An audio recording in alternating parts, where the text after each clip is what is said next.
بسم الله الرحمن الرحيم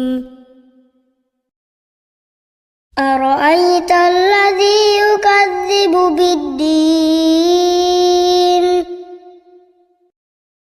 فذلك الذي يدعو اليتيم ولا يحض على طعام المسكين فويل للمصلين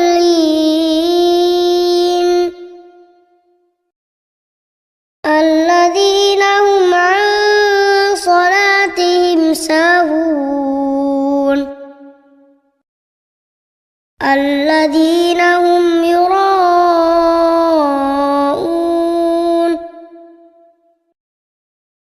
ويمنعون الماعون